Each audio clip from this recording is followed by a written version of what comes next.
Senhoras e senhores, com a palavra, a mediadora da mesa 1. Bom dia.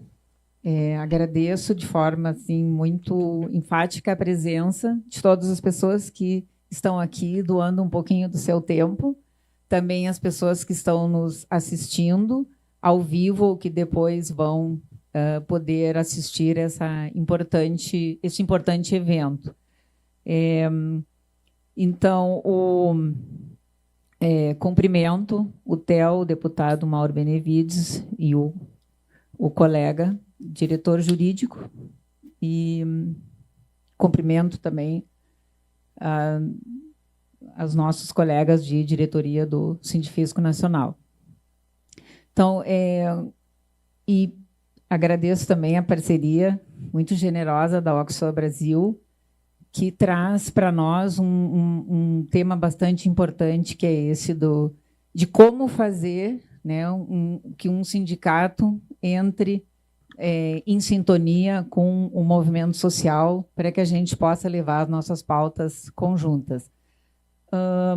Então, eu só queria dar um aviso e algumas combinações. Nós temos mais um convidado para essa mesa, o secretário da Receita Federal, Robson Barreirinhas, que está em deslocamento, então, assim que ele chegar, a gente o convida para a mesa. Também falar que cada um dos que aqui estão integrando esse painel terão aproximadamente 20 minutos para falar, sendo que a gente pode administrar esse tempo, claro, e também que, se nós conseguimos cumprir a nossa agenda, ao final das intervenções e dos comentários que os nossos convidados quiserem fazer, nós poderemos abrir, então, um espaço para perguntas.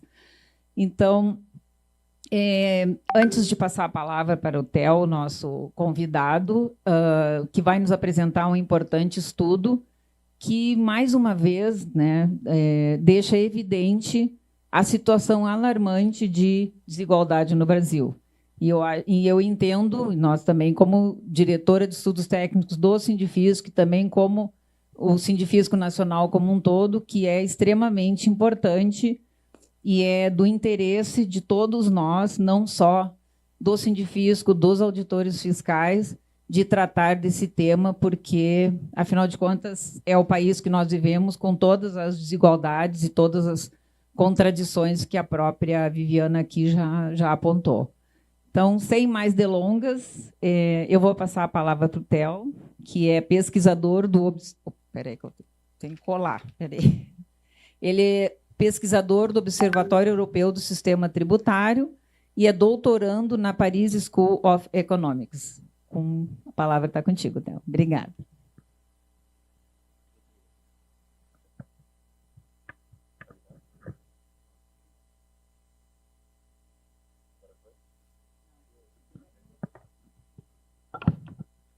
Acho que ligou agora.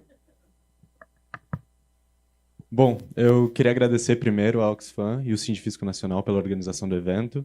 Também queria agradecer a todos os presentes nesse painel, e especialmente a Receita Federal do Brasil por essa parceria de pesquisa que reúne um grupo de pesquisadores brasileiros e internacionais em conjunto com pesquisadores da Receita Federal do Brasil. Ressaltar que parcerias como essa foram feitas em países como França, Holanda, Noruega, Chile e estão em andamento em muitos outros países. Eu também queria ressaltar que todos os dados empregados nesse estudo foram manipulados apenas por auditores fiscais da Receita Federal do Brasil, dentro das instalações da Receita, de forma a garantir o sigilo fiscal dos indivíduos e das empresas no Brasil. Bom, a grande inovação desse estudo é utilizar esses dados administrativos de altíssima qualidade para justamente identificar evidências sobre a desigualdade de renda no Brasil e a progressividade tributária. Esses dados inovadores, eles permitiram que nós conectássemos as empresas brasileiras aos respectivos donos e sócios e acionistas. E, dessa forma, distribuímos todos os lucros das empresas, sejam esses lucros distribuídos, né, os dividendos, sejam os lucros retidos dentro das empresas, para os seus respectivos sócios e acionistas, e também distribuir todos os tributos pagos dentro da firma aos seus respectivos donos, e, dessa forma, traçar uma análise completa e inédita da progressividade tributária e da desigualdade de renda no Brasil. Bom, para explicar um pouco melhor essa metodologia, o nosso estudo ele explorou esses dados ricos, esses dados administrativos, para conectar, como eu disse, as empresas aos seus respectivos sócios e acionistas diretos e indiretos. Para isso, nós utilizamos as declarações do imposto de renda da pessoa física, as declarações do imposto de renda da pessoa jurídica e também os registros societários declarados pelas empresas à Receita Federal do Brasil. E a gente usou esses dados para construir uma árvore societária. O que é uma árvore societária? É uma forma de traçar a participação societária dos indivíduos residentes no Brasil às suas respectivas empresas, de forma a fazer um processo iterativo de percorrer as camadas de participação societária. Então, só para deixar isso mais claro, e olhando esse exemplo aqui no slide, se a gente olha para o indivíduo no canto inferior esquerdo, esse indivíduo ele tem participação na empresa B. E essa empresa B, por sua vez, tem participação na empresa A. Logo, se a gente quer saber a participação desse indivíduo na empresa A, basta multiplicar a participação desse indivíduo na empresa B pela participação da empresa B na empresa A. Isso foi basicamente o que a gente fez no nosso estudo, mas no lugar de pararmos na segunda camada de participação societária, nós fomos até a 10ª.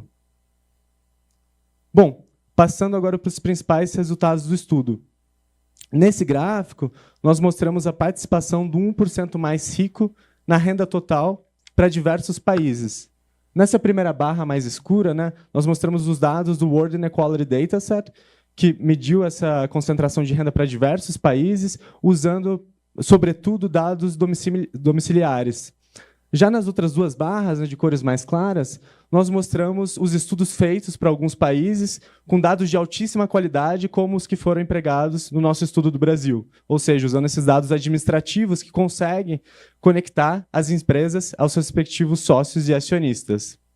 Bom, o que esse gráfico mostra é o primeiro dos nossos dois principais resultados, que é a desigualdade no Brasil é ainda mais elevada do que as estimativas mais recentes apontavam. O 1% mais rico no Brasil ele concentra 27,4% de toda a renda total. E isso é 7 pontos percentuais que o estudo mais recente do ID mostrava. Esse número mostrado na primeira barra de cor mais escura. Ou seja, isso coloca o Brasil como um dos países mais desiguais do mundo. Só a título de comparação, se a gente olha esse mesmo dado, a concentração de renda no 1% mais rico para outros países, esse valor é de 11% para a França, 14% para a Holanda. E até mesmo os Estados Unidos, que é um país reconhecidamente desigual, tem uma concentração no 1% de apenas 19% em comparação aos 27,4% do Brasil. Bom, agora passando para a parte de tributação, nesse gráfico nós mostramos as alíquotas efetivas dos milionários em dólar, ou seja, os indivíduos que têm uma renda anual superior a $1 milhão, o que é aproximadamente 5,5 milhões de reais no ano que nós fizemos o estudo, 2019, e também a alíquota efetiva para toda a população, e aqui considerando todos os tributos. O que esse gráfico mostra é o segundo resultado principal do nosso estudo, que é o sistema tributário brasileiro é regressivo. Enquanto o brasileiro médio paga uma alíquota de 42,5% sobre a sua renda, os milionários em dólar têm uma alíquota de 20,6%, que é muito inferior. E não é só inferior em comparação a esse brasileiro médio, as classes médias e os mais pobres, mas também é inferior numa perspectiva internacional. Se a gente compara com os Estados Unidos, que é um país que tem uma carga tributária em relação ao PIB inferior à carga tributária brasileira, de 29%, os milionários em dólar, mesmo assim, pagam uma alíquota efetiva muito maior que no Brasil, de 36%, frente à alíquota brasileira de 20,6%. Como a renda dos mais ricos é constituída especialmente pelos lucros recebidos de suas empresas, sejam os lucros distribuídos, os dividendos ou os lucros retidos dentro dessas empresas, para entender a regressividade tributária no Brasil, a gente precisa entender quantas empresas brasileiras estão pagando de tributos. E é exatamente isso que a gente está mostrando nesse gráfico aqui. As alíquotas efetivas sobre o lucro das empresas por tamanho de empresa. E aqui tamanho é definido como o total do faturamento da empresa, ou seja, o total das receitas. Bom, O que o nosso estudo mostra é que, apesar da alíquota nominal do Brasil máxima de 34% ser de fato relativamente elevada para os padrões internacionais, as alíquotas efetivas médias das empresas do Brasil nunca passam de 25%. E quando a gente avança ainda mais para o topo, né, a gente olha para as 3.000 maiores empresas do Brasil, essa alíquota cai mais ainda, tem uma certa regressividade no topo. E essa alíquota efetiva cai para 15%. É claro que essas médias escondem uma certa heterogeneidade. Há empresas no topo que têm uma alíquota próxima de 34%. Mas o que o nosso estudo mostra também é que 1 em cada 5 empresas do top 0,1%, ou seja, das 0,1% maiores empresas do Brasil, elas têm uma alíquota efetiva média menor que 1%. Isso é muito abaixo da alíquota de 34%, é claro.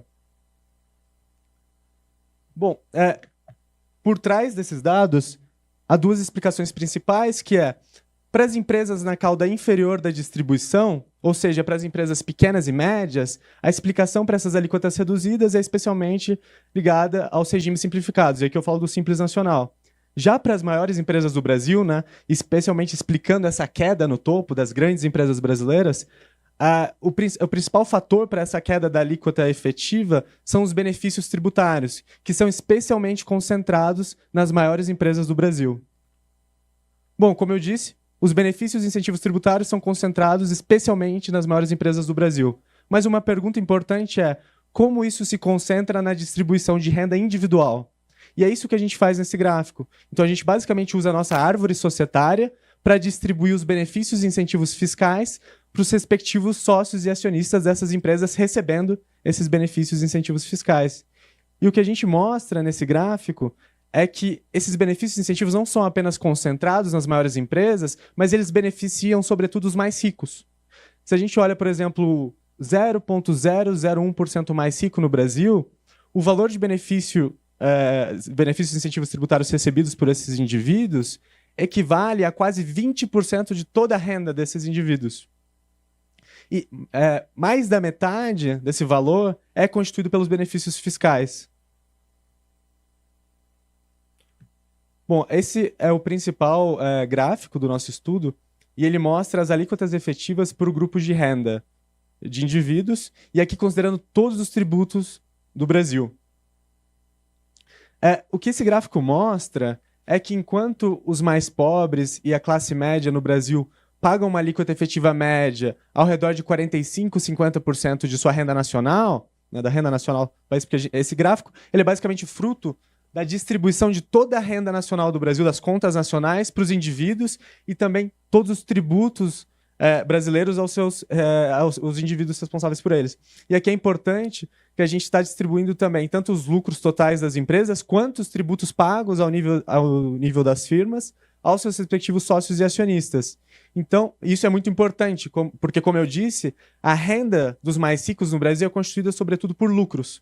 E os principais impostos que esses indivíduos pagam, é claro, são os impostos dentro das empresas. Por isso que é tão importante fazer essa conexão entre os indivíduos e as empresas para ter uma visão mais global, tanto da desigualdade de renda quanto da tributação. E quando a gente faz essa distribuição de toda a renda do país e todos os tributos do país para os indivíduos, a gente vê que, na verdade, o sistema tributário brasileiro é regressivo, com os grupos intermediários, né, os mais pobres e a classe média pagando uma alíquota entre 45% e 50%, e os mais ricos pagando uma alíquota efetiva muito menor. Se a gente olha para o 0,001% mais rico, a alíquota efetiva cai para 19,7%, o que é muito inferior aos demais grupos da distribuição de renda. E aqui eu queria ressaltar que essa regressividade tributária ela é explicada especialmente por 3 pontos. O primeiro é uma alta dependência de tributos indiretos, que são altamente regressivos e impactam sobretudo os mais pobres, porque esses mais pobres, né, são os grupos de renda que têm a proporção do consumo sobre a renda maior, e por isso são afetados por esses tributos que são regressivos. Em segundo lugar, um ponto para explicar essa regressividade tributária no Brasil. Um dos únicos países do mundo é que o Brasil é um dos únicos países do mundo que isenta dividendos. E isso faz com que o imposto de renda da pessoa física ele se torne regressivo no topo. Ou seja, dentro do 1% mais rico, dentro do 1% quanto maior mais a sua renda, quanto maior a sua renda, proporcionalmente a essa menos renda, imposto proporcionalmente a essa renda. Em terceiro você vai lugar, pagar. conforme eu mostrei Em terceiro nos últimos lugar, slides, conforme eu mostrei nos o últimos outro fator que slides, explica essa o outro regressividade fator que tributária explica essa são os benefícios fiscais, porque esses benefícios fiscais eles reduzem a alíquota efetiva das empresas brasileiras, das grandes empresas brasileiras, que são as que recebem esses benefícios, recebem incentivos tributários, para uma alíquota efetiva muito menor, que a alíquota nominal de 34%. Bom, agora para resumir um pouco os achados desse estudo, o nosso estudo ele mostrou dois resultados principais. O primeiro uma revisão acentuada, uma revisão estimativa de desigualdade no Brasil. Das estimativas de desigualdade mais rico no Brasil, ele concentra 27% de toda a renda nacional do país. Isso é muito maior que as estimativas anteriores apontavam, mas também coloca o Brasil entre os países mais desiguais do mundo. Com uma concentração de renda no 1%, muito maior que em países como Holanda, França e Estados Unidos. O segundo resultado é que o sistema tributário brasileiro é regressivo. Enquanto as classes médias, os mais pobres pagam uma alíquota, os mais pobres pagam uma alíquota entre 45% e 50% de sua renda total, os milionários em dólar, os milionários, ou seja, aqueles indivíduos que têm uma renda maior que $1 milhão por ano, eles têm uma alíquota efetiva muito menor, de 20,6%. Agora eu queria ressaltar que esse estudo é só um primeiro produto dessa parceria entre o Observatório Fiscal da União Europeia e a Receita Federal do Brasil. E a Receita Federal do Brasil, nós pretendemos também analisar a evolução da desigualdade de renda no Brasil, porque esse estudo é uma fotografia, porque esse estudo é uma fotografia do sistema tributário, da desigualdade no Brasil, mas também nós pretendemos no Brasil, analisar essa evolução da desigualdade no país nos últimos anos e também fazer um estudo inédito, e também fazer uma desigualdade de riqueza no país, porque conforme a literatura internacional a desigualdade de riqueza tende a ser ainda mais elevada que a desigualdade de renda. Nós também pretendemos incorporar as transferências de renda, sejam as transferências de renda monetária, sejam as transferências de renda monetária, de modo a ter uma visão mais global do impacto redistributivo do Estado brasileiro. Obrigado. Muito obrigado, Theo, por essa exposição, digamos assim, tão brilhante, né? De forma sintética, ela a situação tributária e social do Brasil. E fica evidente dos fatores que tu colocaste a regressividade, que é a alta dependência de tributos indiretos. Então, na verdade, como nós tributamos o patrimônio, acaba que nós temos que forçar mais na tributação sobre o consumo. Na medida que isso ocorre, nós vemos que os mais ricos pagam menos, os mais ricos pagam menos, os mais pobres acabam tendo que pagar mais. A questão da isenção dos lucros e dividendos é importante. É um benefício que está aí desde 1996 e até hoje nós não conseguimos ainda revogar. É importante benefício que acaba isentando as mais altas rendas, conforme colocaste. E a questão dos benefícios fiscais também, que eu chamaria assim de renúncia, que eu chamaria benefício é uma coisa boa, né? Benefício é uma coisa boa, né? Vai ser contra-benefício, né? Vai ser contra-benefício. Nós temos que talvez começar a chamar de gasto tributário para realmente reforçar que é um valor deixa de arrecadar, que deixa de entrar no orçamento para fazer uma política pública. Em contrapartida, o retorno ele não é tão assim gostaria que fosse. Não são todas as renúncias que não poderiam continuar, mas é preciso fazer uma revisão. Então, quero agradecer a presença do deputado Mauro Benevides, falar, né, que eu sei que ele sabe, eu sei que ele sabe, é muito importante agora esse momento que nós estamos com a tramitação do PL do imposto de renda, que nós estamos aqui toda a sociedade que está na hora, né? Precisamos fazer Congresso Nacional, vamos lá, gente, nós estamos precisando, eu sei que o senhor é um dos defensores desse projeto. Eu lhe passo a palavra, muito obrigado pela sua presença e vamos ver que novidades nós temos, como é que nós podemos levar adiante essa nossa luta. Bom dia a todas e a todos. Bom dia a todas e a todos. Tenho e poder estar participando desse seminário. Justiça tributária é um tema, vários aspectos, desde vários aspectos, exame técnico mais elementar até o próprio funcionamento político que abarca esses dados para efeitos de convencimento, para efeitos que temos que fazer dentro do processo político. Deixa eu só me apresentar. Eu sou o professor Mauro Benevides, professor do doutorado em Economia da Universidade Federal do Ceará, onde eu comecei meus primeiros passos, e depois de 12 anos como secretário da Fazenda, do Estado do Ceará, foi o que estar aqui trocando ideias com vocês e uma aproximação com vocês também muito estreita com o Sindifisco, com a Receita Federal, com a Receita Federal, uma das razões. E talvez seja essa uma das razões. E agradecer a lei do Sindifisco, que me dá também a oportunidade, mostraram realmente uma visão, mostraram que nós temos sobre o país, que nós temos sobre o país, precisa ser modificado, para isso eu estive imbuído desse poder tentar modificar um pouco esse modificar um pouco Brasil, esse que não é fácil do Brasil, que não é fácil influência a categoria mais rica do Brasil, não só sobre os meios de comunicação, não só sobre os meios de comunicação, sobre a Receita Federal, sobre o Ministério da Fazenda e sobre o Congresso Nacional e na Justiça. É impressionante esse perpassar de exercício de influência para que a tomada de decisões possam ser feitas, vamos dizer assim, de maneira mais justa. E é difícil. Quando fala do 1087, aliás, o 1087 é impressionante como a imprensa só fala, e vários temas, é de que nós estamos isentando até R$5.000. Não é só isso. É isentar até R$5.000 e diminuir o imposto de renda até 7.350. Portanto, esse benefício ele vai até 7.350.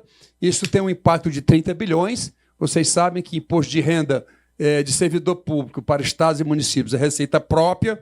Portanto, isso tem um impacto em estados e municípios e tem um impacto, obviamente, para a União também, por isso que dá esse número tão significativo de 30 bilhões.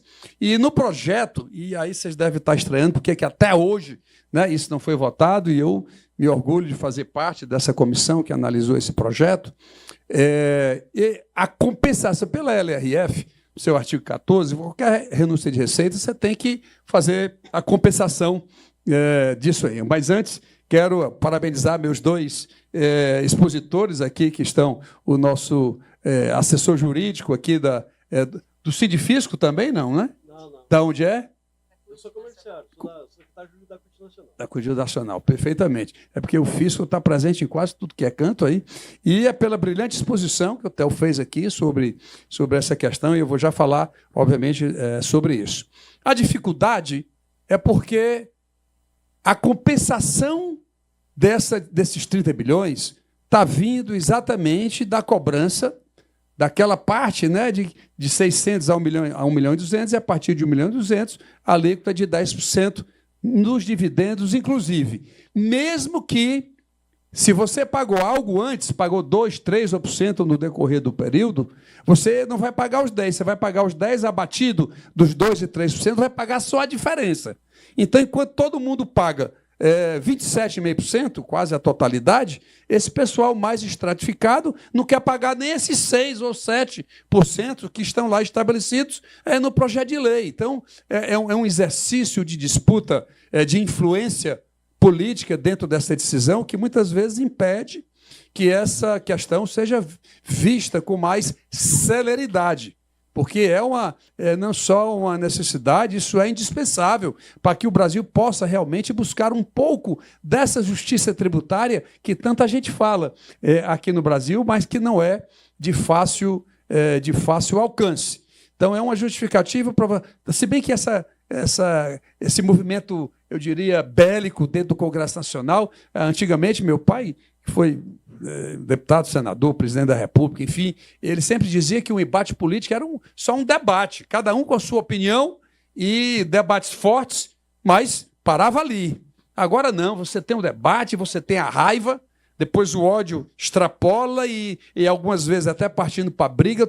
Eu mesmo estou impressionado como é que essas coisas se extravasam, né, dentro do Congresso Nacional, e eu estou trabalhando para ver se essa questão ela fica menos arraigada, vamos dizer assim, do que o que a gente deve observar num parlamento, que era o que eu estava, inclusive, vendo, né, toda a estrutura, esses anos todos, que o meu pai estava dentro do Congresso Nacional e presidente do Congresso, que foi também. Então, a razão para tornar isso mais justo é realmente um exercício de pressão política que é feito, apesar dos números, da boa técnica, demonstrarem objetivamente isso.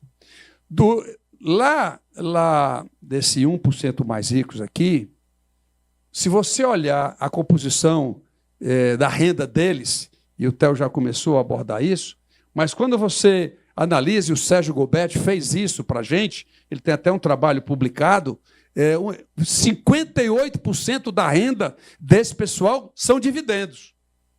Vai ter uma parte de gasto tributário também, mas é um número muito grande. Então, um banco distribui 900 bilhões para uma pessoa ali, e esse cara recebe 900 milhões e paga 0 de imposto de renda.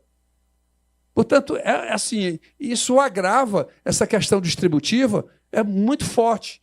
E ou você, né, vai buscar nessa questão de tributar realmente o pessoal de nível mais alto de renda, ou então você não vai conseguir, né, fazer essa questão. Ainda bem que nós fizemos alguns avanços agora no Congresso Nacional, como, por exemplo, a tributação do imposto de renda sobre fundos exclusivos.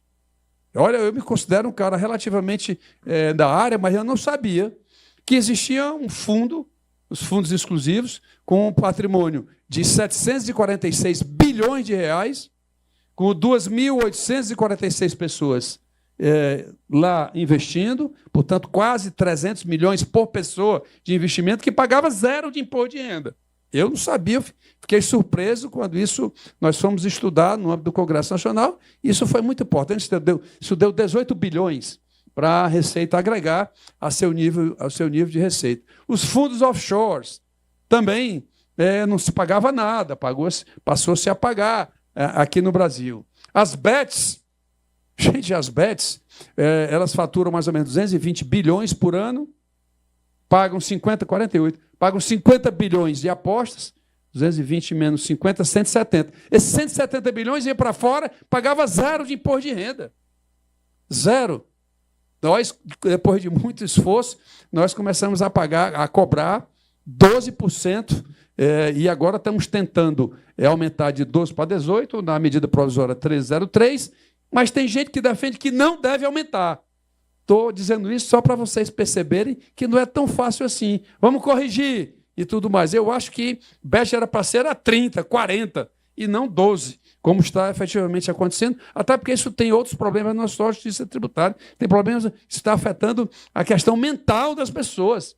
Tem gente tirando dinheiro do Bolsa Família para poder aplicar em BEDs. Então, isso você tem que gerar uma externalidade através do imposto muito alto para ver se diminui, né, esse mal que está sendo traçado no Brasil. Benefícios tributários, não, as pessoas que estão, e eu sei que nós estamos transmitindo aqui, não são aqueles 542 bilhões que a Receita relata lá na LDO.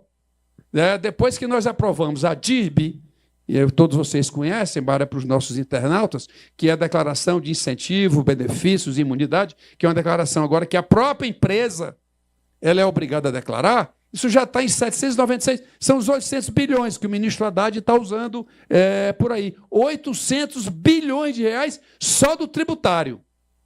No meu projeto de lei, que é um pouco mais arrojado, que eu passei 4 meses com esse projeto tentando votar, mas não tinha tido apoio ainda, agora o governo, pescando um pouco do meu, apresentou um projeto de lei agora, mas não leva em conta o meu, por exemplo, eu levo em conta não só o tributário.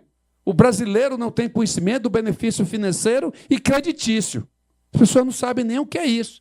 Quando o governo faz uma política pública que pede para financiar determinada cadeia produtiva, que empresta, vamos dizer lá, o Banco do Brasil cobra 5%, né, de determinada política pública. O Brasil capta 15% pela Selic. Então, a diferença entre 15% e 5% não é o Banco do Brasil que paga, quem paga é o Tesouro Nacional. Então, benefícios financeiros e creditícios representam 140 bilhões de reais. Então, se você somar os 800 com os 140, dá 940 bilhões de reais. É muito grande, pessoal. As pessoas não têm dimensão do que isso representa. O Brasil não pode ter essa capacidade de renunciar. Não vamos falar em corte de benefício, que o empresário morre de medo. Vamos falar diminuição, tá, gente? Porque senão eles ficam se tremendo e dificulta muito a gente aprovar lá. Então, é diminuir. O meu projeto é diminuir 10%. Então, se você tem uma diminuição do imposto de renda de 10%, 10% de 10 é 1. Então, em vez de você pagar o incentivo ser 10, você vai ter um benefício de imposto de renda de 9. A empresa continua tendo benefício. Se a gente falar corte, o pessoal pensa que quer cortar logo tudo que tem, e eu estou aproveitando esse momento só para ilustrar um pouco que até a semântica, até como a gente fala, produz efeitos lá na base de informação pelo Brasil, na imprensa e, obviamente, dentro do parlamento, que eu estou procurando também fazer aquilo. Isso, olha, 10% no meu projeto, obviamente que tem alguns que são constitucionais, né? Que está na emenda constitucional 109. Você vai ter lá microempresas, 140 bilhões, Zona Franca de Manaus, 40, você vai ter entidades filantrópicas, mais 35, cesta básica, 34 bilhões de reais, que ninguém sabe que existe isso no Brasil, e nós acabamos com essa mamata na reforma tributária.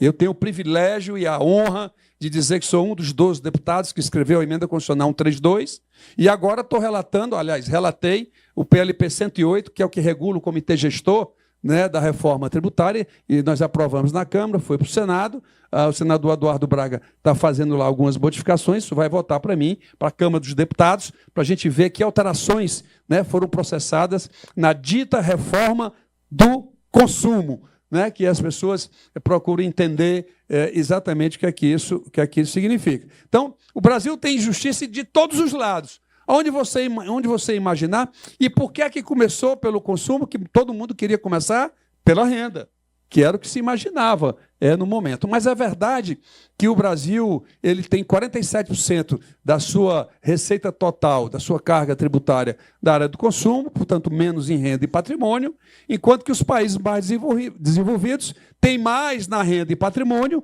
e menos no consumo. E como o brasileiro adora se comparar com os Estados Unidos, porque os Estados Unidos é assim, os Estados Unidos é assado, pois bem, lá o imposto sobre consumo é 16% somente da estrutura arrecadatória. Lá o sales tax, que é diferente do nosso IVA, né, que está sendo estruturado, aliás, que já funciona em 174 países do mundo inteiro, não cumulatividade plena, e que é um passo muito importante, simplificação da legislação tributária e vários outros ganhos que nós conseguimos encaixar, né, dentro da... Para quem não é da área, para os nossos internautas, do ICMS, por exemplo, cada estado tem uma legislação. O regulamento do ICMS de Minas são 1.400 artigos. Já pensou? Lá no meu estado do Ceará eram 1.100, reduzir para 800 artigos ainda. O empresário, para empreender, é difícil, porque é uma complexidade muito grande. Você vai para a legislação do PIS/COFINS, é outra confusão. Isso, tira da base de incidência, vai aqui e acolá. É uma complexidade muito grande. O que é que a reforma fez? Fez uma legislação única para IBS, ou seja, ICMS e ISS, e para a CBS. Isso é importante a gente destacar aqui, porque isso vai dar, eu espero, uma maior competitividade às empresas, inclusive no setor exportador, que vai ser o setor mais beneficiado da reforma tributária. Por que ele vai ser? Pegar aqui 2 minutinhos só, porque hoje o setor exportador, vocês sabem que o dele exporta, ele paga 0 de ICMS. Mas ele paga, quando ele comprou o insumo para produzir esse bem que vai ser exportado, ele está pagando ICMS. Então, mas apesar da lei, como ele não pode se creditar, porque ele não paga na saída, ele acumula créditos aqui na entrada. A lei autoriza ele transferir para terceiros. Só que os fiscos não homologam esses créditos. Portanto, eles ficam lá carregando esse custo dentro da sua contabilidade. O que é que nós fizemos na reforma foi um ponto assim que eu bati muito, que agora é o seguinte: as empresas exportadoras vão apresentar seus créditos no comitê gestor, aí nós colocamos prazo para poder analisar, 60 dias, e 15 para pagar. Por que nós colocamos isso? Porque eu sei o quão difícil é fisco devolver dinheiro. Não é fácil, é difícil o fisco devolver dinheiro. Então, nós colocamos lá 15 dias depois da análise, 60.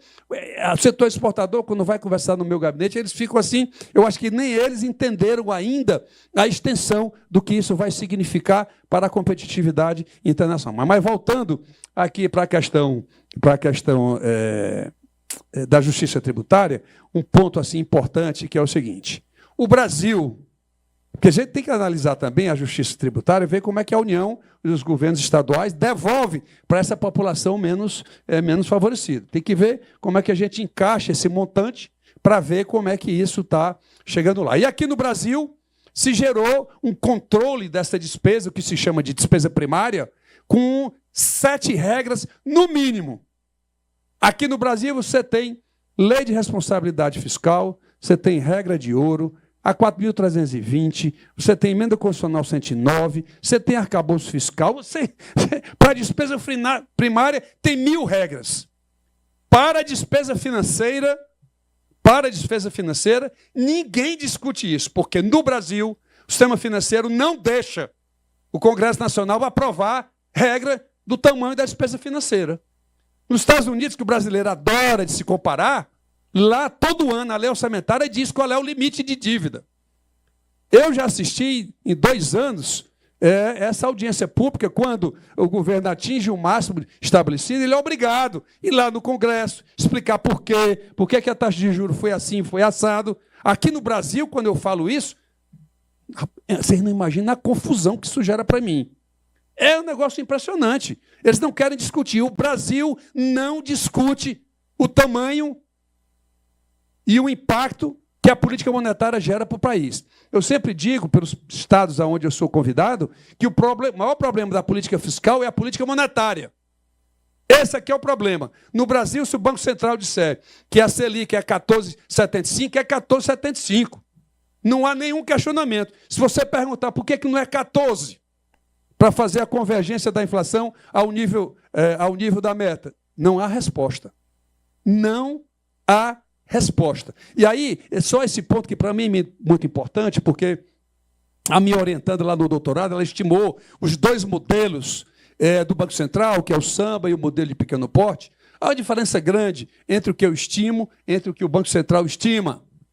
E, inclusive, o Roberto Campos Neto me convidou, eu fui lá com esse estudo. Quando a Selic era 3,75, então, e lá eu mostrei lá com os nossos estudos que ela não poderia ser maior do que 11. Aí ele chamou lá os técnicos que trabalhavam, né, nessa área, com as estimativas econométricas, que eu tinha com 11, eles com 3,75, chamaram para explicar. Aí eles disseram, não, na equação 26, 28, 29 de vocês, os parâmetros não estão corretos. Era tudo que eu queria. Então não, então faça o seguinte, o Banco Central vai me dar os seus parâmetros, eu vou rodar novamente. Aí já pensou, presidente, um deputado de oposição disser que o senhor está certo? Não me deu. Não me deu, não dá. O Banco Central não dá e isso me incomoda. Porque essa é uma das razões da má distribuição. Porque o Brasil hoje, como eu disse, na despesa primária são 1.000 regras. E até, aliás, essa questão de primário, de resultado primário, isso só tem no Brasil.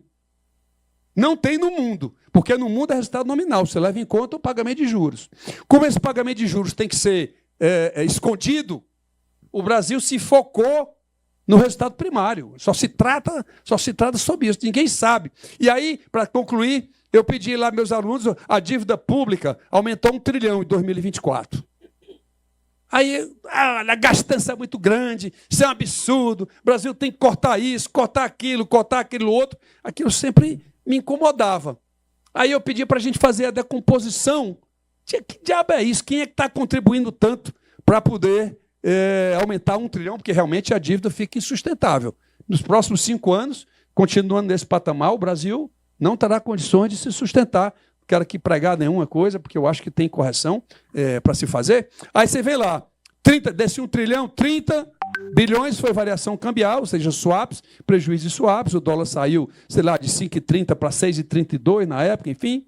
Depois você tem despesa primário, desce pelo Tesouro 11 bilhões, desce pelo Tesouro 11 bilhões, porque o Banco Central ele apura pela variação da dívida líquida. Ele apura pela variação da dívida líquida. Todas as despesas que o governo fez, como por exemplo extraordinárias, inclusive, como por exemplo extraordinárias, inclusive, como os 30 bilhões daquelas intempéries climáticas, intempéries climáticas, do Tesouro, mas ele reflete na dívida do Tesouro, mas ele reflete na dívida. Mesmo pegando o primário do Banco Central, dá 40, primário do mais 30 dá 70. Dá 40 e os 930 dá 70. E os 930 de juros da dívida pública brasileira. Esse aqui é um dos fatores. O retismo do Brasil, ele é muito grande, é pouco discutido. Ele é muito grande, e essa talvez seja uma das maiores razões. E essa talvez seja uma das maiores razões do sistema, com a regressividade caracterizada, que aqui foi devidamente caracterizada. Se isso não for resolvido, que eles vão continuar recebendo os maiores valores. E veja que foi bom o estudo, e veja que foi bom o estudo, como o Sérgio também, que eles pegaram os dados da Receita, que eles pegaram os dados da Receita, e não da penagem. Da Receita. Porque se você olha e não da PNAD. Da Receita. Porque se você olha os da PNAD, são totalmente diferentes. E compara com a da PNAD, são totalmente diferentes. É muito mais concentrador. Da Receita ele é muito mais concentrador. Os resultados são mais concentradores do que aqueles são mais externados pela PNAD, externados pela PNAD. Outro ponto importante realçar. Que a gente precisa, o Brasil, para a gente vencer isso, o Brasil, além de acabar com esses privilégios, além de acabar com esses privilégios, de melhorar benefícios, a própria questão de melhorar a própria questão mais variados impostos, eu assegurei mais variados impostos, eu assegurei no PLP 180, desculpa, a progressividade do ITCMD, a progressividade do ITCMD, quem fixa a alíquota do ITCMD é o Senado. Quem fixa a alíquota do ITCMD é o Senado. É o Senado. Mas eu consignei lá, mas eu consignei lá a progressividade brasileira. Pelo menos 11 estados brasileiros que cobram alíquota física, São Paulo cobra 4. Que cobram alíquota física, São Paulo cobra eu já cobro 2, 4, 6, 8. Lá no meu estado eu já cobro 2, 4, 6, 8. Eu já instituí isso. Que a alíquota máxima é 8. Eu já instituí isso há anos. O Ceará sim. Lá atrás com o Ceará sim. De progressividade ainda são difíceis. De progressividade de você implantar são difíceis. E tentar você implantar e tentar convencer. A gente tem muito para caminhar nesse sentido. A gente tem muito para caminhar nesse sentido. Que eu me preocupo. O Brasil é tão focado que me preocupa, e para agora sim é tão focado que eu já passei, e para agora sim é para concluir aqui do processo, eu já passei, mas é o seguinte, aqui do processo, quer controlar mas é o seguinte, a despesa primária, tanto que o Brasil agora tem duas regras, que o Brasil agora tem duas regras, primário, tem a regra pelo resultado contingenciamento, e tem a regra pela despesa, pelo arcabouço. E tem a regra pela despesa, pelo arcabouço. Eu explicar isso para o jornalista. Aí foi contingenciado e foi feito bloqueio. Foi contingenciado e foi feito a mesma coisa. Não assim, não é tudo a mesma coisa. Não tem nada a ver uma coisa com a outra. Não tem nada a ver uma coisa com a outra. Ela é feito quando a Receita, ela é feito quando a Receita Federal informa Federal, que ela está menor do que aquela expressa, que ela está menor do que aquela expressa orçamentária. Aí ele vai ter que cortar a despesa. Aí ele vai ter que cortar a despesa quando ela não afetar o resultado primário. Para não afetar o resultado primário. Pelo lado da Receita. Pelo lado da Receita. Bloqueio não tem nada a ver com isso. Bloqueio é porque o Brasil tem uma segunda regra, chamada arcabouço fiscal, que você só pode ter 70% do crescimento baseado no crescimento da receita. Fixa lá o crescimento, 70%. Quando essa despesa pode ameaçar acima dos 70%, aí você bloqueia.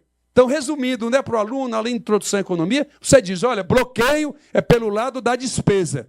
E contingenciamento é pelo lado da receita. São dois conceitos que o Brasil, né, gosta de inovar muito nessas coisas, mas não adianta ter 2, 3, 4 bocleios, porque a maior componente de despesa do governo federal é, sem sombra de dúvida, o pagamento dos 932 bilhões hoje, vai a 1 trilhão e 100 em 2025, vai a 1 trilhão e 100. Portanto, eu me despeço agora e digo para vocês, desculpe aí a ênfase nas minhas colocações, mas é porque eu acredito assim muito firmemente que é possível, com essa compreensão, a gente fazer o Brasil muito mais justo e um país ainda mais desenvolvido. Muito obrigado e desculpe aí esses 5 minutos a mais.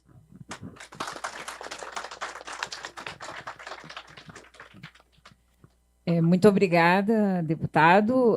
Nós sabemos, no Científico Nacional, e acredito também que parte da sociedade, que o senhor tem um mandato que está bastante comprometido e engajado com essas causas tributárias, fiscais, também nas pautas que interessam aos auditores fiscais.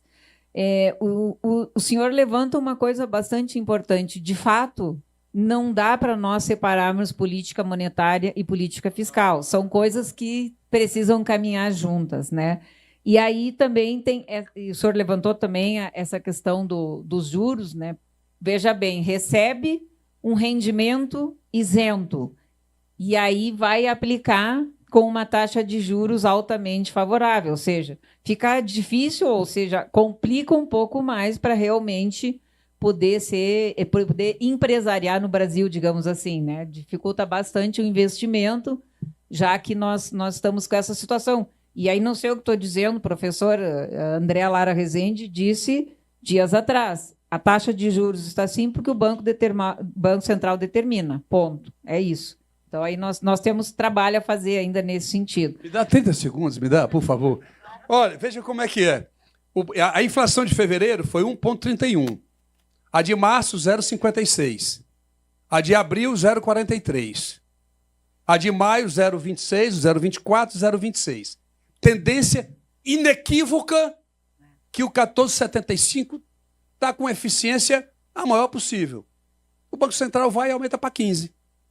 Mas Galípolo, como é que... Não, porque a gente não está ainda confiante de que realmente ela está caindo. Não está o quê? Confiante. Tu tem 5 meses de quedas consecutivas de inflação. Foi só um desabafo. Não tem razão macroeconômica para um aumento da Selic nesse momento. Desculpa aí, desculpa, é a nossa mediadora. Não tem problema, eu só reforço aquilo que o professor André Lara Rezende falou. Está assim porque está assim. E a gente é que tem que lutar para modificar essa situação. Mas eu sempre procuro passar uma mensagem otimista, deputado e colegas aqui dessa mesa, que essa questão da justiça tributária, da justiça pelo lado da Receita, não é uma coisa tão antiga, não. Faz mais ou menos 20 anos que nós, inclusive atuando na Receita, no Científico Nacional, já alertávamos, no final da década de 90, a gente já percebia como estava se invertendo, isentava lucros e dividendos e teria que aumentar o imposto sobre consumo, por razões óbvias, para não abrir mão de arrecadação. Então, essa é uma luta antiga, que no início do século XXI, nos anos 2000, era muito difícil que esse discurso emplacasse. Só se falava em fazer justiça pelo lado do gasto. E aí, pelo lado do gasto, a gente encontra também o outro empecilho, que tem que cortar gastos, que é outra situação que a gente precisa lidar. Então, antes de cortar gasto, nós queremos fazer justiça tributária. Por exemplo, esse estudo que o TEL e o Observatório fizeram, também o professor Gobetti, que vai estar aqui à tarde, né, já dando um spoiler aqui do painel da tarde, que vai ser muito interessante, ele vai poder abordar essas questões e complementar esses dados aí que o TEL nos trouxe. Eu já vou passar a palavra para não... Espera aí. Para o nosso colega aqui, o Valeir Ertli, que ele é secretário nacional de Assuntos Jurídicos da CUT Nacional, e eu fico muito contente, eu sei que nós aqui no Sindifisco, de poder contar com pessoas que representam os trabalhadores, que, afinal de contas, são os que estão suportando, trabalhadoras que estão suportando mais essa carga tributária. Então, com o senhor a palavra, muito obrigada pela presença. Tá ok, obrigado. Primeiro, a CUT agradece esse convite. Trago um abraço do companheiro Sérgio Nó, presidente da CUT. Inclusive, ele está numa comitiva com dirigentes sindicais na OMC, tentando pressionar, explicar que a situação desse tarifaço de 50%, que é um absurdo, né, o deputado. Cumprimentar o companheiro Dão, presidente do sindicato, o companheiro Floriano, que é parceiro há tanto tempo, o sindicato sempre foi muito parceiro, esteve na CUT recentemente discutindo a questão da reforma tributária, que é muito importante. Cumprimentar a Maria Regina, que é nossa mediadora, e parabenizar a apresentação, a palestra do Theo, e o nosso brilhante deputado, né? Sempre, as falas dele sempre muito, muito boas, colocando essas questões todas, e tem toda a razão, porque a gente pouco conhece, você falou coisa que eu não sabia. E eu posso dizer que eu sou um cara que sou um cara que leio muito, que parece que sou um cara preparado. Então imagina, eu não sei de questões que o senhor apresentou aqui, imagina a população brasileira. Então acho que essa questão tributária é uma coisa que o pessoal não sabe, a questão de juros, essas questões todas é muito importante colocar. Então, para cumprimentar todos, cumprimentar os ouvintes que estão nos ouvindo também, que é importante. E esse evento, Dão, acho que foi muito importante, né, que está nesse momento muito importante, porque tem o projeto 1087 que está no plenário da Câmara. Daí o Floriano me lembrou que tem a noventena, né, deputado? Se não for aprovado agora em setembro... Me dá só licencinha, um minutinho. Eu gostaria de anunciar que chegou, então, o secretário da Receita Federal, Robson Barreirinhos, já convido para fazer parte aqui da nossa mesa. Muito obrigada, secretário, pela sua participação.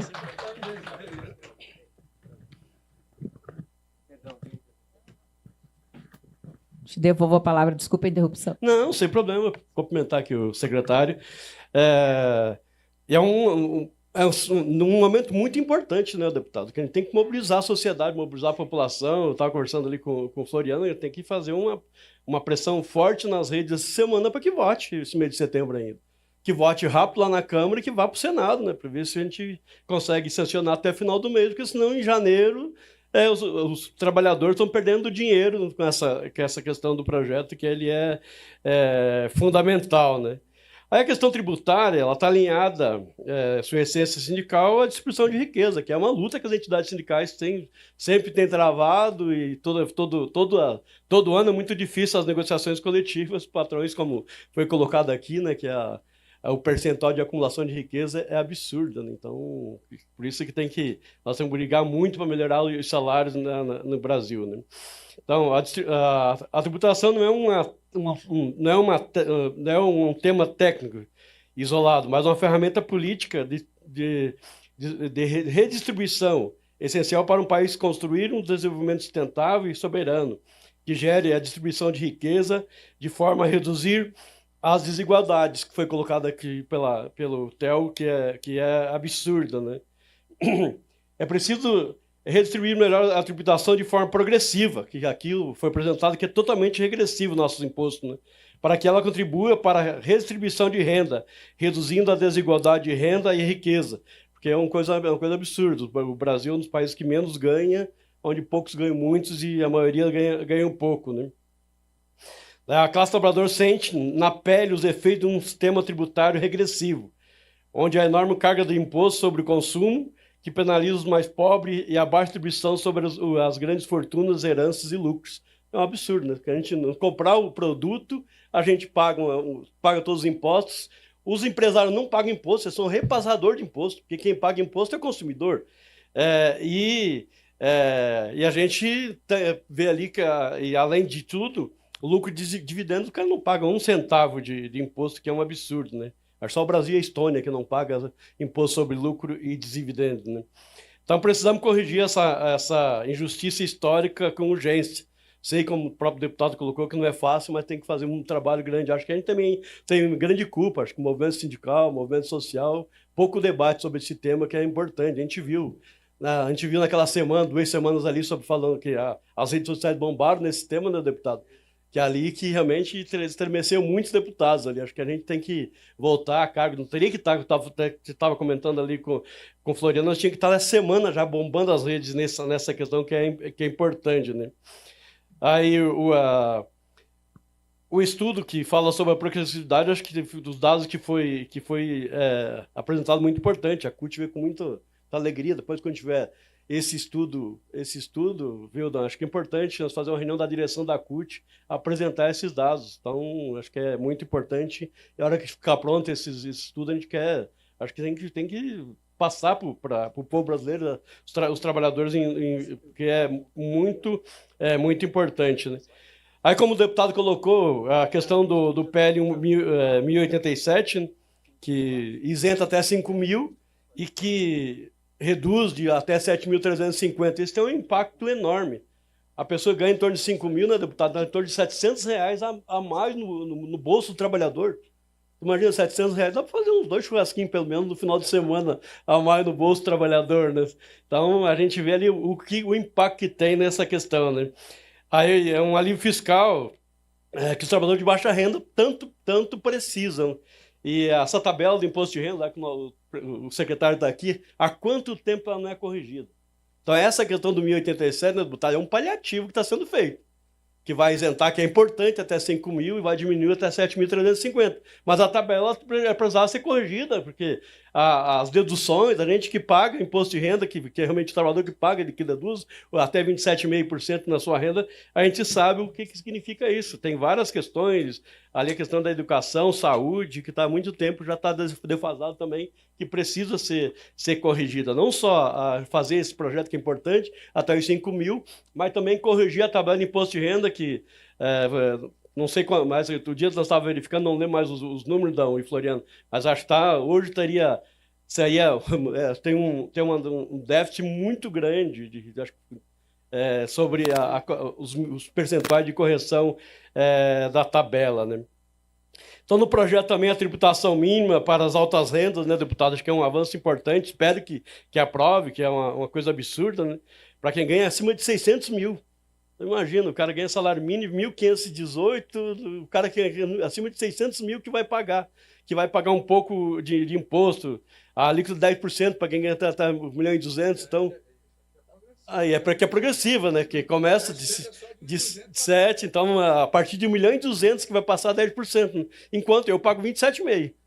O cara que ganha 1.200.000 vai pagar 10%. É o contrassenso, só o Brasil mesmo, né? Que a gente vê a tributação, o regime tributário no mundo, os caras pagam igual, o cara é um trabalhador. E aqui tem uma diferença muito grande. O cara que é PJ, que é um absurdo, muitas vezes fraude ao próprio contrato, paga um percentual totalmente diferente. Acho que quando é trabalhador independente, deveria ser o mesmo percentual para todo, né?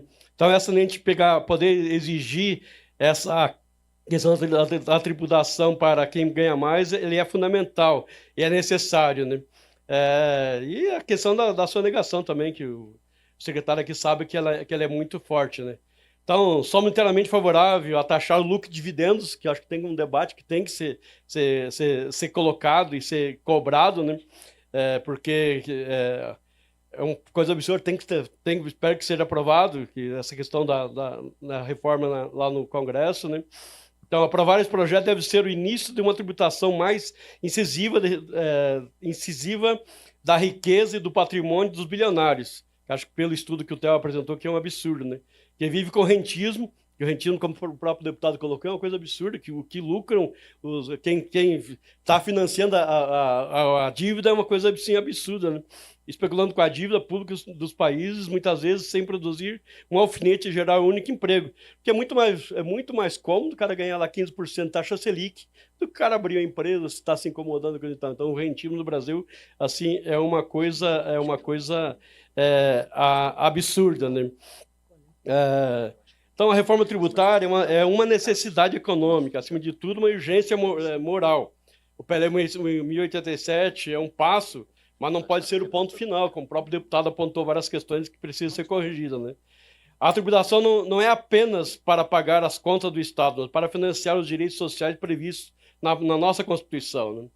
Agradecer novamente, né, esse debate, esse convite para fazer esse debate e reafirmo o compromisso da CUT em continuar nesta batalha. Acho que é muito importante, deputado, lado a lado com a academia, com os parlamentares, com os cientistas, com as demais entidades, sociedade civil organizada, continuando nessa luta, né? uma reforma tributária justa e a base para um Brasil justo. O PL 1087 é um avanço, mas a luta por um sistema tributário verdadeiramente progressivo e solidário continua. Acho que a CUT, a gente todos, os deputados que têm essa acessibilidade, como o deputado Mauro, a gente tem que continuar nessa luta. Então, obrigado pelo convite aí, a CUT está à disposição para fazer esse debate.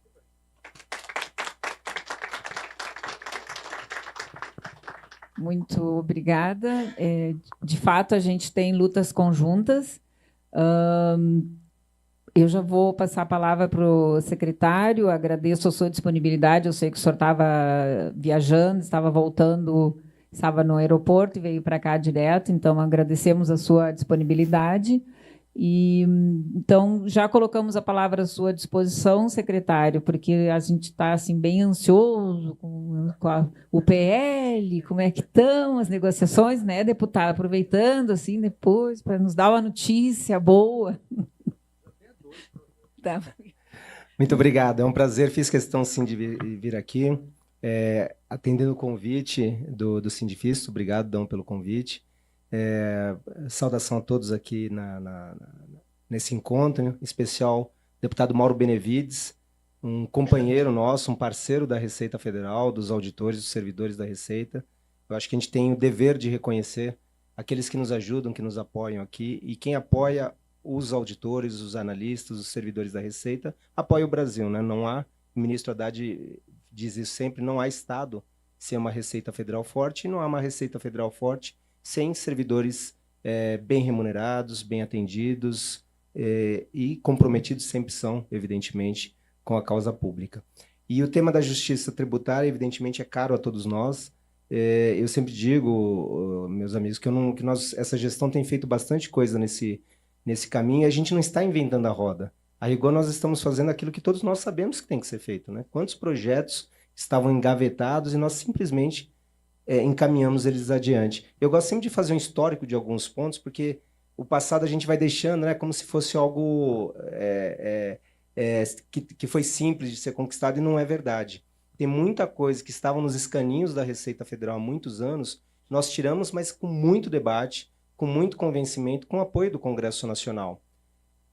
Offshore, investimento em paraíso fiscal no exterior. Quando nós dissemos que tinham que ser tributados, muita gente disse, isso é impossível.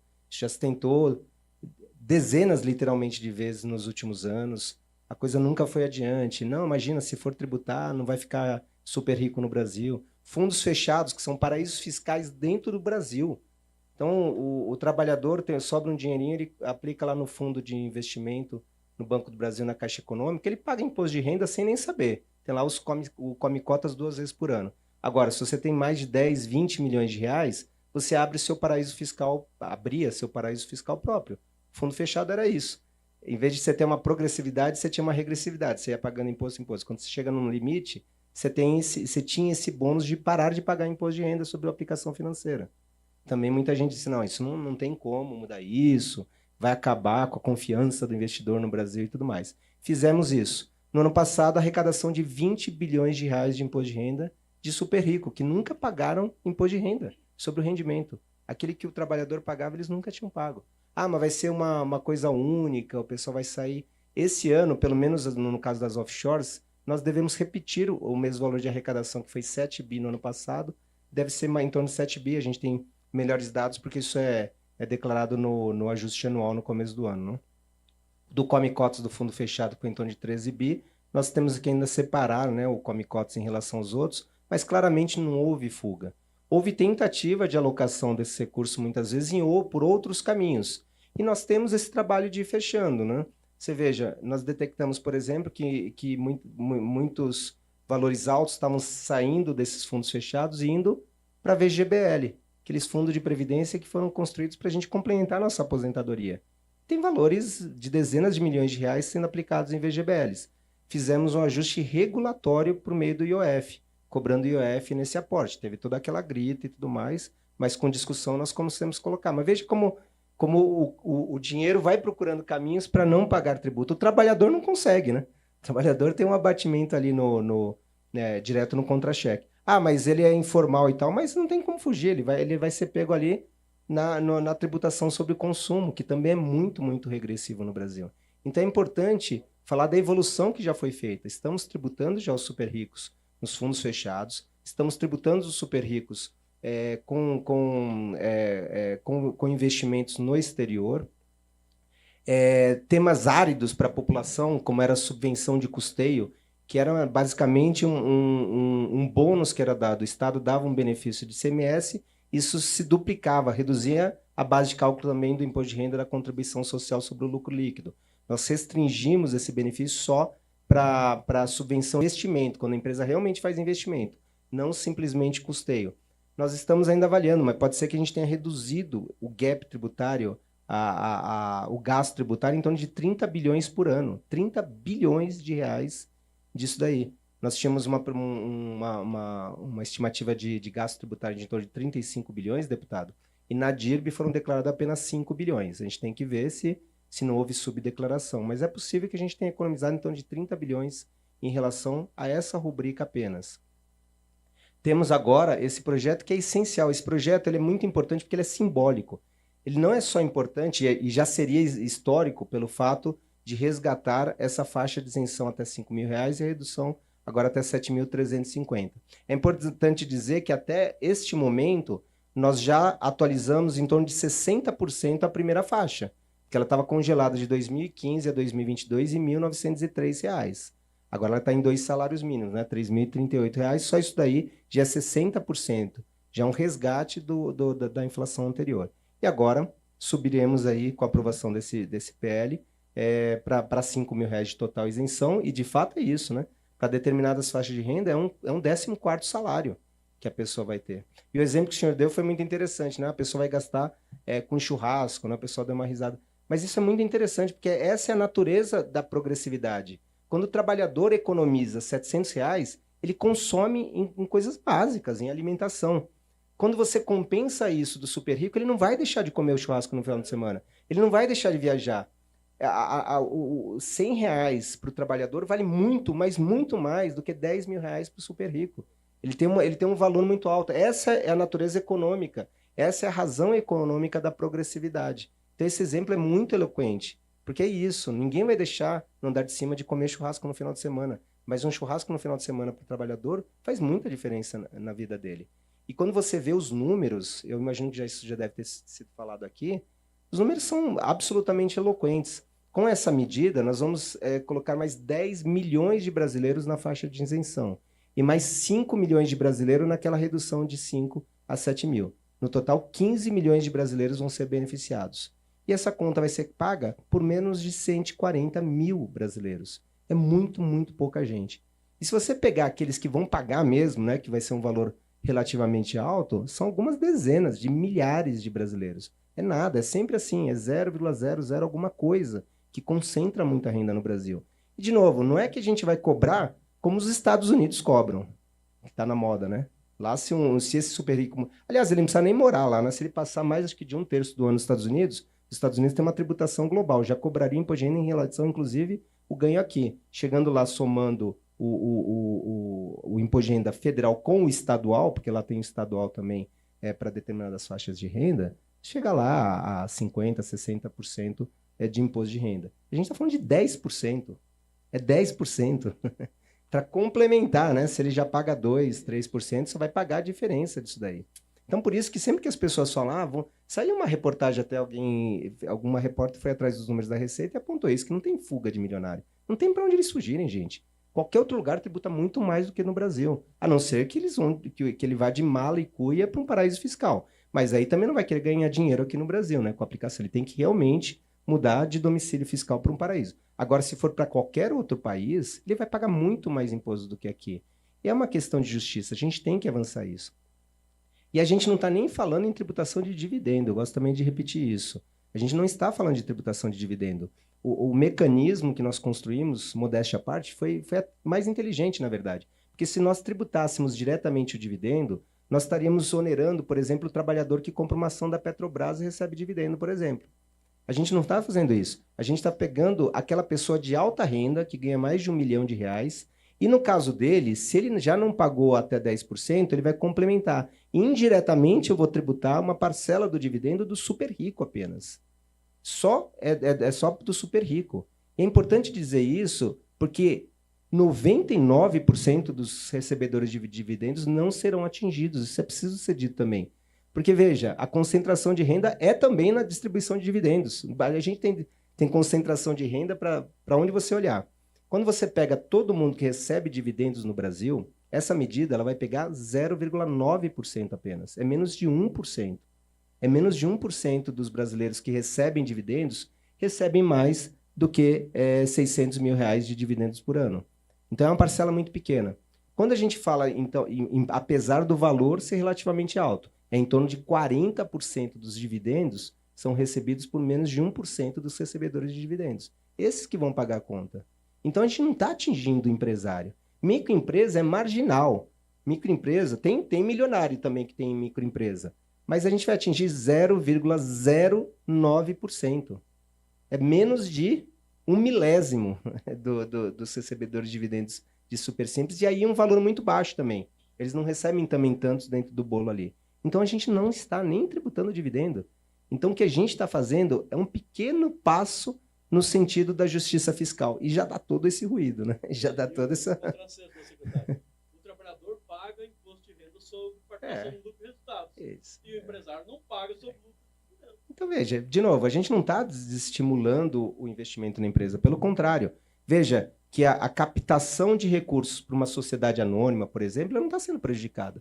Aquela captação pulverizada. Porque o pequeno investidor em ação, ele não vai ser atingido, ele não vai pagar imposto, ele vai continuar isento nos dividendos. A gente está tributando o super rico, que eventualmente receba dividendo, não é a tributação do dividendo. Eu queria destacar também outra medida que não pode passar despercebida, que é a reforma tributária, né, deputado Mauro Benevides? Tem medidas importantes ali, porque quando a gente pensa em progressividade e justiça, normalmente, historicamente, até na literatura tributária, se pensa na tributação direta, na tributação sobre a renda. Ela que tende a ser progressiva. A tributação sobre o consumo, historicamente, se trata como regressiva, ou seja, ela onera mais aquele que consome, né, que gasta boa parte de sua renda no consumo, e a gente não tem o que fazer com isso, da natureza das coisas. Nós não aceitamos isso. Nós avançamos também. Mesmo na tributação sobre o consumo, nós temos a figura do cashback agora. Significa dizer que a pessoa de baixa renda, ela tem lá a tributação para todo mundo, ela vai lá e compra um produto no supermercado, ela vai ter de volta uma parcela do imposto pago. Uma pessoa que não é de baixa renda não vai ter esse retorno. Essa é uma medida também de progressividade. E veja, a cesta básica ficou isenta para todo mundo. A rigor, nós que somos tributaristas, nós preferimos que fosse até cashback, né? Porque eu tenho condição de pagar o imposto sobre o arroz e o feijão. Então, eu acho que seria justo eu, que tenho um bom salário, pagar o imposto. Agora, a pessoa de menor renda, ele poderia receber isso como devolução. Entendeu-se melhor da isenção para não ter essa discussão política. Foi feito dessa forma. Mas é importante lembrar que o cashback ele vale para todo o restante da tributação. Todo o restante da tributação sobre o consumo tem cashback para as pessoas que estão no CAD único, para as pessoas de famílias que têm renda per capita menor que meio salário mínimo. Então, essas pessoas vão ter o dinheiro de volta. E veja, a gente tem, já indo para a conclusão, um grande desafio aqui, que é lutar contra as mentiras. É impressionante como as mentiras elas proliferam no interesse de algumas pessoas. É impressionante isso. E você sabe, deputado, eu estava pensando esses dias, não é só naqueles nichos que a gente já conhecia, né? Aquele cara que é o criminoso, ele quer enganar, ele usa a mentira como seu instrumento. No debate político, a pessoa às vezes exagera ali para puxar para o lado dele e tal. Mas tem uma outra figura agora. Tem aquele cara que caça clique com mentira. As redes sociais criaram isso, essa figura. Você vê que ele é inteligente, ele sabe que ele está falando besteira, mas ele sabe que falando aquela besteira ele vai conseguir clicar mais e vai conseguir monetizar. Eu estava pensando nisso esses dias, porque começou agora uma discussão de que a reforma vai aumentar o valor do IPTU. Isso não faz nem sentido. A gente tem até dificuldade. Só que a gente tem que tomar cuidado, deputado, porque esses absurdos eles tomam um tamanho que fica uma coisa muito grande. E a gente ficou pensando, mas por que a pessoa fala, uma pessoa culta, vai dizer que não só a reforma, a Receita Federal vai aumentar o teu IPTU, o teu imposto sobre herança. Advogado que passou na prova da OAB, né? Isso poderia, se fosse uma prova da OAB, assim, uma questão, sabe, a pessoa, acho que a maior parte dos estudantes acertaria essa pergunta. Obviamente, a competência é de estados e municípios, não tem como a Receita se imiscuir nisso. Mas muita gente tem falado sobre isso. E isso, depois eu fiquei pensando, pode impactar, vamos dizer que não deve ir adiante isso, Mas vamos dizer que, não, então vamos mudar essa regra aí em relação à tributação sobre os imóveis. Sabe o que tem lá? Tem uma isenção para dos valores locativos, se o residencial, até R$600. O valor de R$600 é isento, e hoje não é. Hoje, se uma empresa aloca um imóvel para qualquer pessoa morar, a empresa paga PIS/COFINS sobre o valor dessa receita. Não tem isenção para ela. O cidadão ele nem sabe que está pagando, né? Porque está embutido. Essa empresa ela vai ter uma isenção, ela vai ter um estímulo para alugar nessa faixa de R$600. É para isso que serve, uma das ações para que serve o Cadastro Imobiliário Brasileiro, o CPF dos imóveis, que o pessoal nas redes sociais está atacando. Se não tiver a CIB, não tem como dar essa isenção. Se não tiver o cadastro, não tem como dar o cashback. Porque se uma família de baixa renda eventualmente aluga um imóvel num valor superior a R$600, e pode acontecer, uma família grande às vezes paga mais do que isso, ela vai ter cashback no valor que passar. Sem o cadastro não dá. Então veja só, você fica pensando que a mentira é inócua, é absurda, mas ela é perigosa. Se vai adiante e isso pega fogo e alguém vai lá e emplaca uma mudança na lei, quem vai pagar o pato não é o empresário grande, é o povo novamente. Então a gente tem a obrigação de lutar contra a mentira também, porque ela é muito, muito poderosa contra essas medidas de justiça tributária. Muito obrigado, gente. E mais uma vez, desculpe aqui pelo atraso. Muito obrigada, secretário. Muito importante. Primeiro, quero dar um aviso que nós temos um público bastante grande de pessoas que estão nos assistindo, isso é muito bom. Muito obrigada pela sua apresentação. Esse resgate que o senhor fez é muito importante dessas medidas, tributação dos offshore, tributação dos fundos exclusivos. Também teve aquela tentativa de conseguir revogar a renúncia da folha de pagamento. Tudo isso já são medidas importantes e nós valorizamos bastante no Sindifisco, principalmente porque são pautas que a gente defende já há muito tempo. Vamos fazer a justiça pelo lado da tributação e não somente pelo lado do gasto, que é importante, mas é insuficiente. Nós estamos aqui, deixa eu ver, com algum tempinho. Queria saber se alguém já tem inscrito para a plateia. Eu acho que nós podemos fazer umas 2 perguntas, né? Não sei se o Theo, tu quer dar alguma informação complementar do estudo?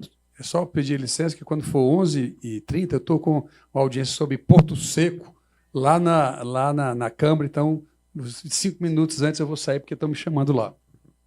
Tá. O Theo quer dar uma informação que...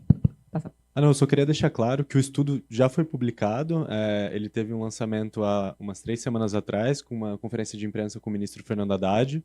Ele está disponível tanto em inglês e em português no site do Observatório Fiscal da União Europeia. Viviana, por favor. Obrigada. Eu queria perguntar para o secretário Barreirinhas. A Benedita, ela protocolou um PL em julho, né, que pede a autodeclaração racial que seja obrigatória, né, na declaração do IR, pensando na ampliação, né, da base de dados para a gente analisar, de fato, a questão de desigualdade desde uma perspectiva interseccional. Como o senhor vê, né, se seria possível e quais os desafios para a implementação? Eu já me comprometi a isso. Eu estou trabalhando para que tenha já na próxima declaração como uma porta de entrada. Vou explicar. Esse dado ele não tem uma relevância direta para o trabalho da Receita Federal. Então, até, historicamente, a Receita tem uma certa resistência, mas, poxa, vai virar uma pesquisa e tal. Só que a gente não pode deixar de reconhecer que ela virou, sim, um instrumento poderoso de pesquisa social, de informação do poder público, inclusive para instruir as políticas públicas. A SPE ela faz diversos estudos agregando e sobrepondo a pesquisa domiciliar do IBGE com os dados da Receita Federal da Declaração do Imposto de Renda. Porque sabe que ela percebeu? O Guilherme Mello, secretário de Política Econômica, já falou bastante sobre isso. Que o mais pobre ele é mais transparente na pesquisa domiciliar, o mais rico não. Ele já esconde algumas coisas ali, por uma realidade ali. Curioso, né? Uma questão sociológica. Já a nossa declaração ela é mais para o pessoal de alta renda. Porque no Brasil é isso, né, Lia? Com 3, 4 mil reais já é classe média no Brasil, infelizmente. Né? Ela é muito achatada realmente. Então é uma parcela maior. Quando ele pega esses dois retratos, a SPE e outros órgãos do governo brasileiro e de entidades internacionais conseguem ter um retrato melhor da população brasileira. Então a Receita Federal tem que reconhecer que a nossa declaração e os dados agora do CPF que vão servir de base, já são base, né, para a identidade nacional, tem também essa finalidade. Então, esse é um pleito dos movimentos já desde o início dessa gestão. Nós estamos encaminhando para resolver, nós temos uma lista de melhorias. Todo ano a gente tem uma lista de melhorias para ser feito. O que nós analisamos lá na Receita Federal, que o melhor é captar esse dado no CPF, na verdade, que é a base da identidade nacional. Por quê? Porque isso é autodeclaratório. A qualquer momento a pessoa pode mudar. Então, não pode ser só na declaração do imposto de renda. A pessoa mudou. Isso é importante também. Porque, por exemplo, o percentual de pardos no Brasil tem aumentado, não é que aumentou, é porque as pessoas têm tido mais tranquilidade ou têm orgulho hoje de se declarar. Então, isso muda ao longo do tempo. Uma pessoa que se não declarava de um jeito, ela passa a declarar. Então, a gente tem que estar aberto para essa modificação. E, para isso, o CPF talvez seja o melhor caminho e ele vai alimentar as declarações. Ah, mas lá na ponta, nos cartórios cíveis, tem uma outra declaração. Se tiver conflito, a gente deixa a mais recente no CPF. Por isso que não é um trabalho tão simples. Precisa ser um mecanismo aberto, atualizável. E nisso, a declaração do imposto de renda seria mais um caminho de entrada do dado, não o único. Então, o que nós estamos construindo, estamos correndo para conseguir construir até a declaração do imposto de renda do ano que vem é isso. É esse campo no CPF para posteriormente alimentar a identidade nacional, com um dos caminhos de entrada sendo a declaração do imposto de renda. Eu tenho me comprometido, eu sou cobrado pelo gabinete do Ministério da Fazenda, nós temos um compromisso muito forte com as minorias e com outras, inclusive. Esse é um primeiro passo que a gente pensa em fazer. Mas eu sempre tomo essa cautela porque a gente tem muita coisa também para colocar na declaração, temos toda a reforma para construir, mas isso é prioridade para o Ministério da Fazenda. Tá? Então, depois, deputados, se o senhor quiser fazer as suas palavras. Bom dia a todos. É para o deputado Mauro Benevides Filho. Ontem, o presidente recebeu o Mota, né, para tentar tratar da pauta do Congresso e duas medidas que Lula considera prioritárias. A reforma do imposto de renda, o 1087, e um lá de tarifa social de energia elétrica. Mas a gente tem acompanhado aí as movimentações da oposição no Congresso e uma pressão muito grande para pautar a anistia. E aí queria saber do deputado qual a avaliação que o senhor faz sobre essas pressões que o Hugo Mota tem recebido e como é que você acha que ele vai tratar e se por conta dessas pressões a tramitação e aprovação do PL pode ficar comprometida. E mais, se pode haver algum movimento da oposição para desfigurar o projeto e colocar algum tipo de jabuti, né, nessa aprovação. E se há um risco do projeto não ser aprovado esse ano. Bom, primeiro, que bom que o presidente está conversando com o Hugo Mota. Esse é o lado bom, né? Voltar a conversar para definir prioridades dentro da casa e tudo isso é o ponto alvissareiro, né, desse primeiro registro que você fez. Ontem os líderes se reuniram com a ministra Gleice e agora pela manhã, não estou lá porque estou prestigiando aqui vocês, os líderes também estão reunidos com o próprio Hugo, que ficou de repassar, e espero que logo que voltar à Câmara a gente tenha a informação. Mas é o seguinte, o 1087, se ele não for votado essa semana, ele inequivocamente será votado na outra. Né? Quando eu conversei com o presidente Hugo semana passada sobre o nosso projeto de diminuição dos incentivos fiscais, que agora tem um do próprio governo, ele me disse, Mauro, vamos, a minha prioridade agora é aprovar o 1087.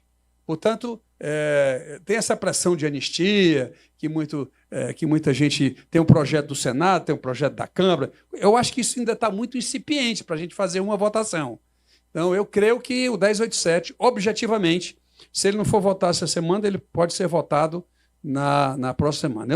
Eu não vou dizer isso lá no Congresso, porque senão... mas essa questão da noventena, ela não existe para o imposto de renda. Isso está na Constituição, tá? Mas deixa aí o pessoal, olha, tem que ter a noventena.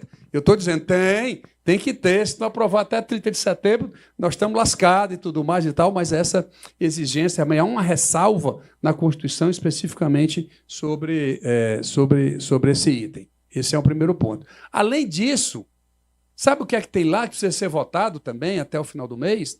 Que é a medida provisória 303. O Barreirinha não está muito preocupado com isso, mas eu estou. Que é o imposto de renda sobre LCA, sobre LCI, CRA, CREI, juros de capital próprio de 15 para 20, BETS de 12 para 18. É um número muito grande, né, de alterações que estão lá para serem feitas, e eu estou preocupado também com essa questão. Eu acho que, inclusive, né, eu queria estar na reunião de líderes hoje, que eu quero pautar, porque o 1087 é só questão de time aqui, mais 10 dias a gente está votando, e a sua pergunta final, não tem perigo para não ser votado. Houve uma tentativa de trazer a receita de LCA, de LCI, CRA, CRI, inclusive alterar a alíquota de CS, contribuição social sobre lucro líquido. Todo esse movimento, sabe para que era? Trazer a receita de compensação para dentro do 1087 e tirar do dividendos a partir de 1,2 bilhão.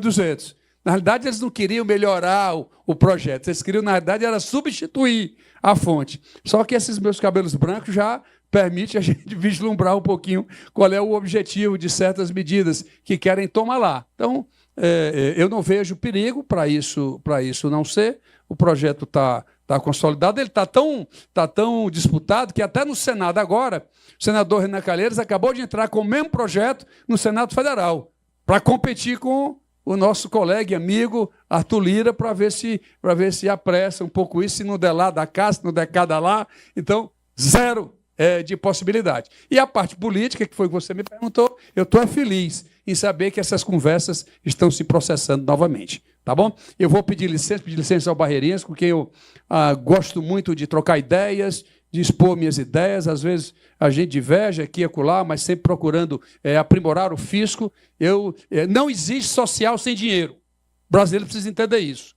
Social só existe se você tiver capacidade financeira. Então, fortalecer o fisco é condição sine qua non para que a gente possa, isso durante 12 anos como secretário, eu sempre convenci meus governadores, e o Ceará continua isso, Capaguiar, agora no Tesouro Nacional, enfim, esse é um conceito que está, pelo menos no meu estado, internalizado, e é por isso que eu reverbero aqui no Congresso a minha defesa intransigente para a Receita Federal, porque aí realmente está o primeiro alicerce para que essas coisas aconteçam. Portanto, muito obrigado pela oportunidade, vou pedir licença aqui a todos vocês. Muito obrigada, deputado. Deputado, antes do senhor sair, por favor, vamos fazer a foto oficial? Desculpa. Tá em pé? Ah, bom. Deu uma deixa. Deu uma deixa aí? Deu uma deixa, eu não posso perder.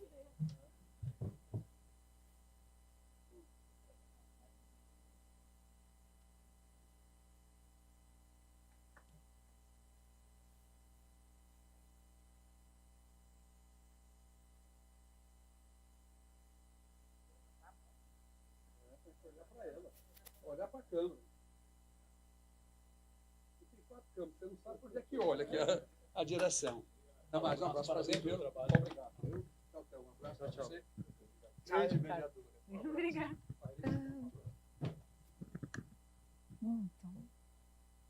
Então, vamos. Não, o presidente não vai ter direito a fazer pergunta. Eu queria aproveitar e fazer uma pergunta para o Theo. O que explica, naquele teu gráfico que mostra a tributação dos ricos e da classe média do país, o Brasil está muito parecido com a Holanda. Né? O Brasil ficou muito parecido com a Holanda. Há alguma explicação lógica? De repente, a Holanda é um paraíso fiscal que beneficia os ricos, enfim? Seria isso? Não sei se tem como voltar no gráfico, mas o que esse gráfico mostra, basicamente... Tem como voltar no slide? Eu acho que eu...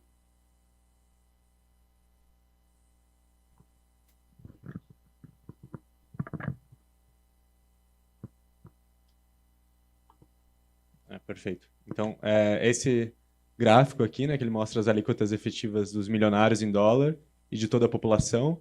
E o que esse gráfico mostra é justamente que o Brasil tem uma alíquota muito menor que a média da população brasileira, mas conforme você falou, a Holanda também tem um comportamento parecido. Esses estudos, eles são basicamente todos os estudos de ponta feitos pela literatura internacional que teve acesso a esses dados administrativos e conseguiram unir os indivíduos com as firmas. E o que é visto na Holanda também é que os mais ricos, eles têm uma alíquota muito reduzida e é um pouco diferente da história do Brasil, né? Porque a história do Brasil está ligada justamente para a isenção dos dividendos, que reduz, que deixa o imposto de renda da pessoa física regressivo no topo, está ligado aos benefícios tributários. E na Holanda é um pouco diferente, porque na Holanda se tributa os dividendos, então a Holanda é um pouco que o que os mais ricos fazem é que eles mantêm os lucros retidos dentro das firmas para não pagarem os dividendos. Então eles usam holdings e outras empresas para não distribuir os lucros e não pagar esses dividendos. Então um comportamento um pouco diferente do Brasil. Mas eu só queria deixar claro que esse comportamento dos mais ricos pagando menos imposto que a maior parte da população ele é observado em diversos outros países.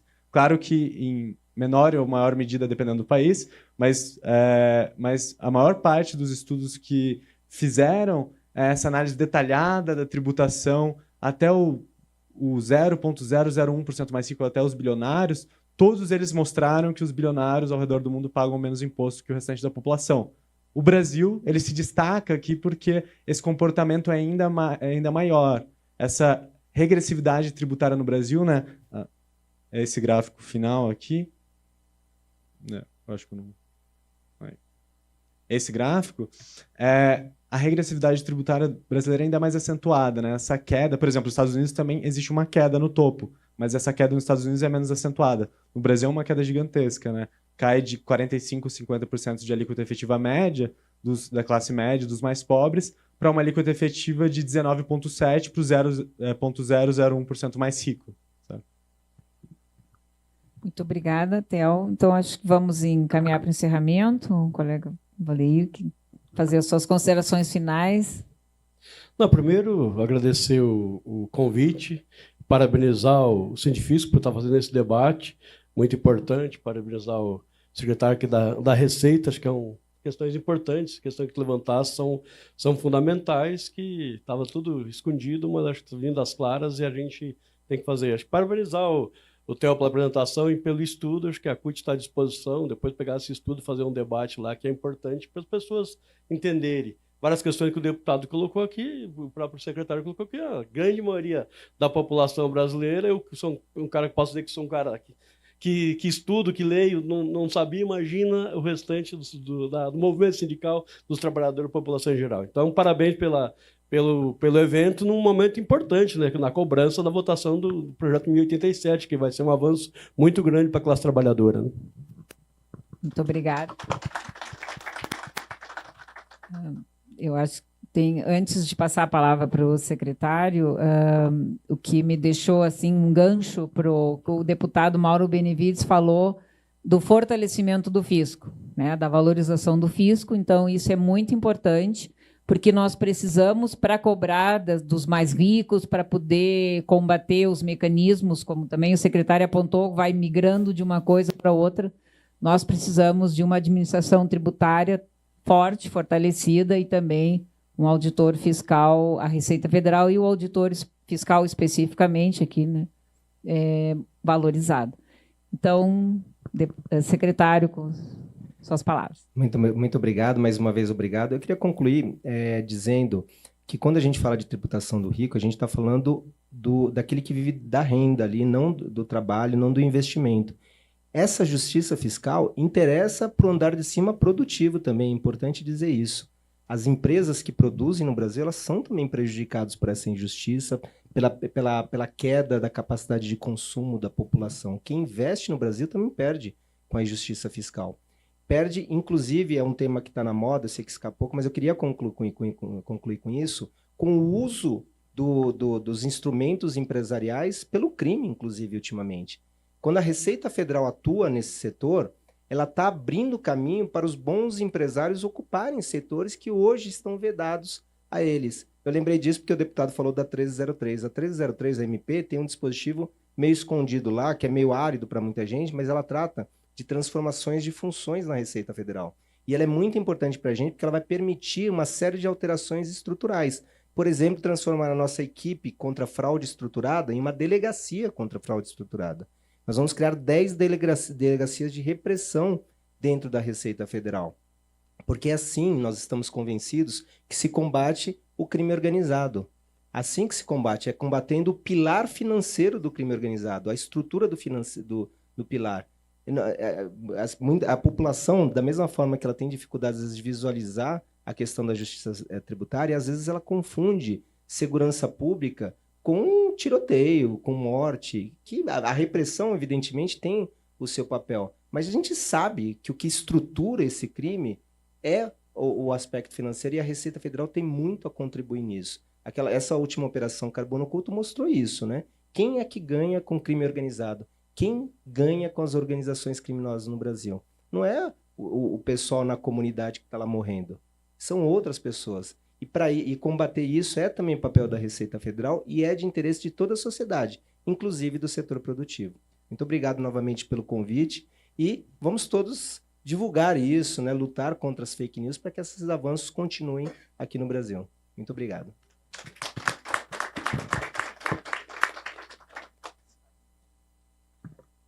Então, agradeço a todos que estiveram aqui presentes, abrilhantando o nosso painel. Muito obrigada a vocês.